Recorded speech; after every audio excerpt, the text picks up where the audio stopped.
naramdaman mo? Yung manong ba, di ba? Parang yung Sakit. sakit. Sakit ko no? Ang ganin na. Oo, anong sakit mo? Hindi sakit. Abot, ano yung naman sana, yung nagputol ko po, puno ko Ha?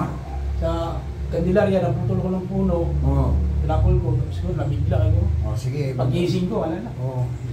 Pero ano na yun, magdalawang buwan na to eh. Boss, abuhan siya na. Asa mo kami saya? Sibo. Davao? Ah, mga Bisaya sir? Ligan. Muna dito. Yung ulo na, lugay sila niya sa Ligan. Diyan sila na namuyo. Ako hindi pa. Basta may sakit ni, gini. Gini. Andiyan raw, ana raw, sakit ka. Lugay na ni, wala ni, daladala ba, kay inipit ang bugali itong Pilipino nga. Kaya pa. Asa rin mo trabaho rin, ito na. Kuha mo sa wala, driver mo sir, yung pandemic, diba? Karo, ano kay negosyo ka na lang. Bakod, hindi ko alam, hindi ko intinira mo ba, kung nasa ibrad. Ika patay. Saka mo ng kwarta. Nara sa kalibutan. Apil ra mo na. Pila kita na, pila na.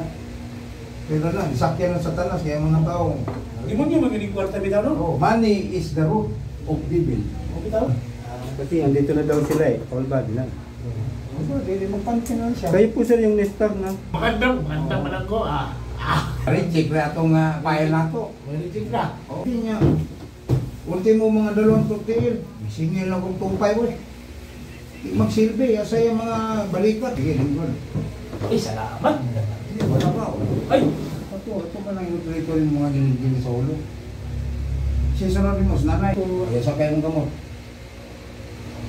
Pumok na.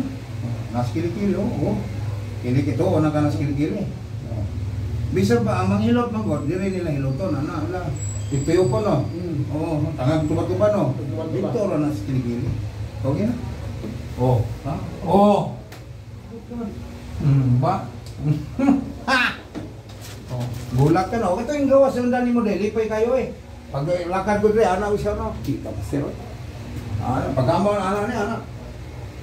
Wala na. Kangkaang ka nila, niya karon nawala. Yan si Zero. Dati ay maniwala sa ilot, di ba? Ngayon masabi. Dati duda-duda pa siya. Tulad ng Tagaytay. Taytay. Ang tradisyonal, bihira na ngayon mahanap mo. Yan, ang sarap po. Alam mo na, bihira na mahanap ako. Kaya kahit si tatay, yung kanina binagaw na. Gusto-gusto niya eh. Nagkontra Senior na yun eh. Sabi niya, matagal kang hanapin na mga ganyan sa'yo. Patay ng kadalasan. Alay.